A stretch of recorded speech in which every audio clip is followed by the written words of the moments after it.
Bismillahirrahmanirrahim. Assalamualaikum warahmatullahi wabarakatuh. Alhamdulillah, puji syukur kehadirat Allah Subhanahu wa taala sehingga kita bisa melakukan pembelajaran daring dengan mata pelajaran teknik gambar konstruksi ya.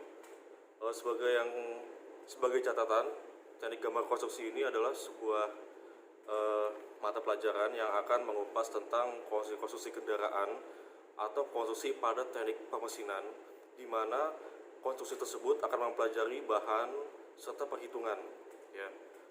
Untuk materi di kelas 2 mungkin kalian akan mempelajari mengenai bahan dan dasar perhitungan, atau sekedar membahas tentang metal-metal atau baja atau aluminium, bagaimana ketika dileburkan dalam panas menjadi sebuah rangka ya, rangka kendaraan atau rangka-rangka konstruksi mesin, di mana nanti akan dipakai dalam tumpukan chassis atau sebuah mobil ya. Oke, baik, masuk di pelajaran kelas 3, di mana teknik gambar konstruksi akan mempelajari tentang konstruksi rangka mobil, konstruksi ban, dan bagian-bagian dalam konstruksi ban. Untuk sekilasnya, di sini saya akan membagikan sebuah draft plot berbentuk Word atau PDF kepada kalian untuk bahan pembacaan atau bahan ajar. Selanjutnya, saya akan menjelaskan mengenai bagian-bagian dalam gambar konstruksi ya. Untuk konstruksi di kelas 2, kalian pasti sudah mempelajari bagaimana cara mengelas sudut-sudut dan membaca gambar rangka konstruksi, di mana gambar itu nanti ada simbol pengelasan, ada simbol pengerjaan, ada simbol sambungan, nanti ada simbol menyudut segitiga, dan simbol kekasaran ya. Di kelas 2 pasti kalian sudah mempelajari hal itu, di mana angka-angka konstruksi mesin atau konstruksi mesin utuh ya, bentuk assembly nanti dipecah bagaimana ketika disatukan menjadi sebuah konstruksi mesin. Kalau bingung, saya kasih tahu contoh gambarnya. Ini adalah sebuah gambar konstruksi mesin.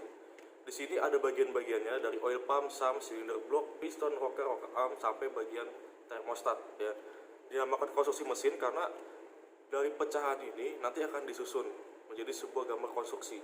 Kemudian dari gambar konstruksi ini kalian akan mempelajari alat dan ilmu bahan yang dipakai, apakah bahannya ini metal atau bahannya aluminium atau bahannya besi dan baja. Dan gambar berikutnya ini adalah sebuah gambar konstruksi mesin ya. Ini adalah rangka kendaraan atau rangka mobil. Nah, dari konstruksi ini kalian akan mempelajari tentang penyudutan yang ada di sini atau beban, penahanan beban dari besi-besi yang terdapat pada sebuah rangka mobil. Apakah beban di sini memiliki sebuah daya? Kelas 2 kalian mungkin sudah menghitung tentang sambungan-sambungan dan beban yang ada dalam konstruksi mesin. Ya, di sini kamu juga pasti sudah tahu titik-titik pengelasan, titik-titik sambungan aluminium dan plat, di mana bisa mendapatkan sebuah titik-titik agar rangka ini tidak terputus ya, atau tidak terpisah. Jadi kuat rangka ini, meskipun dia digoncang oleh posisi tidur, meskipun dia digoncang oleh jalan yang berlubang, maka rangka ini tidak bisa berbengkok atau berbelok ya. Jadi tetap kokoh, dia tetap kokoh. Ketika terjadi posisi tidur, meskipun ada sambungan seperti ini, karena sudah dihitung beban dayanya dan tahu titik kelasnya di mana, maka ketika terjadi jeblosan atau kendaraan ini berjalan melindas suatu aspal yang tidak bagus, maka rangka ini akan tetap seperti itu. Nah, seperti itu. Itu adalah ilmu konstruksi pada kelas 2. Untuk di kelas 3 kita ngapain, Pak? Nah, di kelas 3 kalian akan mempelajari tentang apa sih bagian mobil konstruksi bodi kendaraan. Nah, saya kupas ya. Jika kita perhatikan dari luar, mobil merupakan suatu kesatuan benda yang dibentuk sedemikian rupa. Nah, jika demikian teliti, mobil memiliki dua bagian besar, yaitu bodi mobil dan chassis mobil. Bodi mobil itu yang tadi, yang ada di gambar itu, rangka itu tuh bodi. Chassis mobil itu yang di bawah, biasanya yang bersatu dengan roda, itu namanya chassis mobil. Itu termasuk dengan konstruksi mesin juga. Bodi adalah bagian dari kendaraan yang dibentuk sedemikian rupa yang pada umumnya terbentuk dari bahan plat logam, steel plate yang tebalan 0,5 mm hingga 0,9 mm. Pasti di kelas 2 juga kalian sudah mempelajari apa itu bahan plat logam steel plate yang tebalnya 0,6 mm hingga 0,9 mm. Sebagai tempat penampung ataupun barang. Nah, ini yang saya bilang nih, dengan ketebalan plat 0,6 mm itu bagaimana caranya biar si konstruksi itu merasa kuat dalam beban ya, beban penumpang ataupun barang.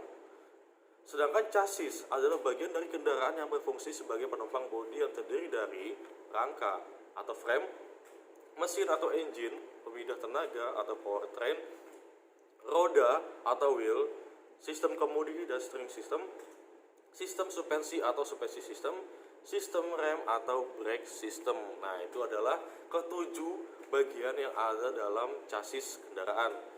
Dan ketujuh bagian itu ketika disambungkan menjadi sebuah gambar assembly. Ketika dipisah itu adalah sebuah gambar rangka konstruksi di mana bagian-bagiannya itu memiliki sebuah bahan steel plate dan aluminium atau baja yang mudah penyok gitu ya. Bayangkan dengan plat tebelnya 0,6 mm dan 0,9 mm itu harus bisa menahan beban penumpang atau barang. Itu pasti juga sudah diperhitungkan di kelas 2 dalam pelajaran konstruksi mesin. Berikutnya, dua jenis konstruksi bodi kendaraan yang berdasar pada konstruksi menempel bodi pada rangka, yaitu konstruksi composite, yaitu terpisah yang tadi saya bilang antara rangka dan chassis, dan sistem pengereman serta roda atau as itu terpisah. Sedangkan konstruksi monokok yaitu menyatu, yaitu yang dari beban kepala bodi sampai ke rangkanya. Rangka merupakan tempat menempelnya semua komponen kendaraan termasuk bodi. Bagian penting dalam kendaraan salah satunya adalah rangka. Jadi rangka itu benar-benar harus dibangun oleh kita.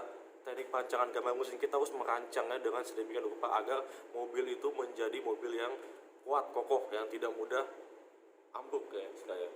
Rangka mobil harus dibangun dengan kuat agar performa kendaraan maksimal. Persyaratannya membuat rangka mobil antara lain kuat, ringan, kokoh, tahan terhadap getaran atau goncangan yang diterima dari kondisi jalan. Agar kuat, maka konstruksi rangka ada yang kotak bentuk U ya. U, kamu tahu U biasanya itu di mobil-mobil sedan, rangka yang bentuknya kotak bentuk U. Sedangkan kalau yang H, ini rangka H ya, itu biasanya ada di mobil Jeep dan mobil-mobil bis, itu rangka H karena dia lebih banyak bebannya, atau mobil-mobil truk kontainer. Bebannya tuh lebih banyak, makanya dibikin chassisnya tuh rangkanya H. Pada umumnya terdiri dari dua batang yang memanjang yang dihubungkan dari bagian yang melintang, dan pada awal perkembangan teknologi bodi dan rangka kendaraan dibuat secara terpisah, tadi composite. Namun akhir-akhir ini bodi rangka dibuat menyatu atau monokek, disebut juga integral body, khususnya pada kendaraan sedan. Nanti saya kasih draftnya biar kamu bisa melihat lebih lanjut membacanya. Itu adalah suatu materi mengenai kerangka dalam konstruksi kendaraan ringan. Sekarang kita masuk ke bannya. Tadi kan kita sudah membahas bagian rangkanya, kemudian chassisnya, tipe rangka dari U sampai H. Sekarang kita masuk ke bagian kaki-kakinya, itu konstruksi ban.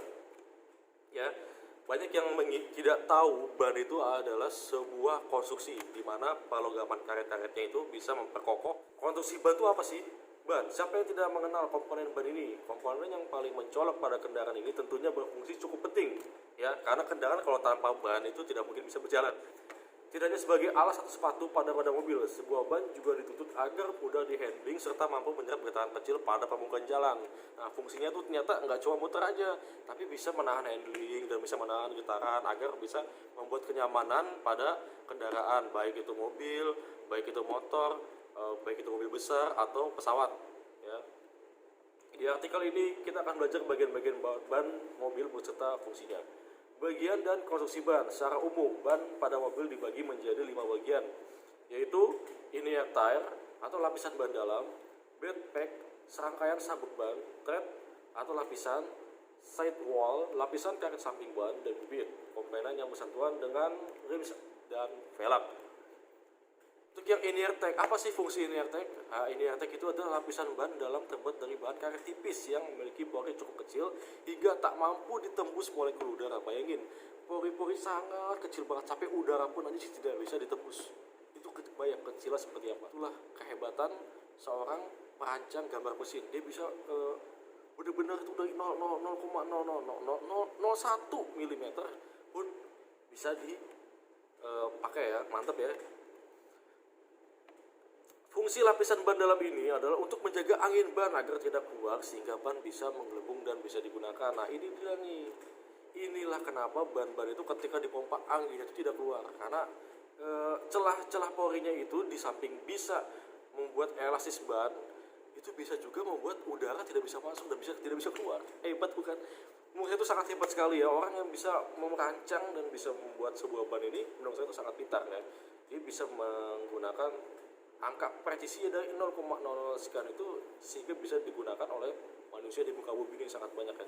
Makanya dunia tanpa teknik perancangan gambar mesin itu akan kembali menjadi zaman prasejarah ya. Tanpa ada orang yang merancang pemesinan, merancang alat-alat yang akan dipakai pada manusia itu ya, dunia itu akan kembali menjadi zaman prasejarah, ya akan menjadi sebuah modern. Makanya nggak heran ya kalau teknik gambar mesin itu disebut gelarnya itu insinyur, karena emang benar-benar insinyur luar biasa ya. Kemudian bagian backpack ya, di sini bisa kalian lihat gambarnya dari backpack ini. Nah ini adalah bagian-bagiannya, serangkaian sabuk ban yang komponennya membentuk lingkaran. Terdapat banyak susunan komponen antara lain ada cap plies, ada ground plies, ya kemudian ada edge plies, ada radial plies, ada radial cords. Ya. Nanti penjelasannya bisa kalian baca. Kemudian yang tread area nih. Nah ini tread area tuh yang biasanya di luar ban itu yang bergaris-garis ya. Atau dengan istilahnya kalau kita waktu dulu masih kecil, bannya sudah gundul, bannya sudah botak. Nah, tread plies ini adalah lapisan yang membuat ban itu bisa mencekam ketika berjalan di sebuah aspal. Lapisan terluar ban yang bersentuhan langsung dengan ban disebut dengan tread ban. Fungsi utama dari tread adalah menambah daya cekaman ban terhadap jalan sehingga ban tidak mudah slip dan di bagian tersusun atas bagian-bagian antara lain nanti bisa dibaca sendiri. Oke. Ada setwal dan beat dan pola-pola tread ban. Nah, jadi tugas kalian adalah mencari apa itu backpack, inner tight, tread dan sidewall, kemudian beat ya. Jadi pengertian dari kelima konstruksi ban tersebut. Sedangkan untuk tugas prakteknya nanti kalian akan membagi sebuah tim, diantaranya ada 3 orang. Ya nanti kalian presentasi di kamera. Jadi tugas konstruksinya itu kalian membuat sebuah miniatur mobil ya. Miniatur mobil itu jangan kalian beli mobil langsung jadi ya, atau kan banyak tuh mobil mainan plastik, tapi benar-benar kalian membuat konstruksi mesin. Chassisnya dari mana ya, kalian buat sendiri, bisa dari botol aqua kalian gunting sedemikian rupa hingga berbentuk chassis. Kemudian dikasih rodanya itu bisa pakai sedotan ya, atau kawat, nanti dimasukin sedotan sebagai pelindung asnya. Lalu rodanya itu bisa dari penutup botolnya. Jadi sedemikian rupa kamu membuat sebuah rangka mobil dari bahan-bahan daur ulang. Kemudian bagaimana dengan rangkanya Pak? Ya rangkanya itu kamu bisa memakai rangka bodi kendaraan yang ada di mainan-mainan plastik, itu tidak apa-apa. Karena rangkanya itu harus memakai mesin cetakan ya. Tapi mobil yang dipraktekkan adalah mobil-mobil jenis menengah. Apa aja mobil jenis menengah? Yaitu sedan dan mobil bis. Kenapa sedan dan bis? Karena sedan ini bentuk rangkanya adalah U dan bis bentuk rangkanya adalah H ya. Nanti untuk lebih lanjut lagi, untuk mengetahui tentang konstruksinya nanti saya kasih bahan ajarnya. Oke, cukup sekian materi yang saya sampaikan mengenai pengenalan pertama di konstruksi teknik mesin. Ya, jadi untuk kelas 3 ini karena akan lebih banyak praktek membuat konstruksi. Seperti apa sih konstruksi mesin itu?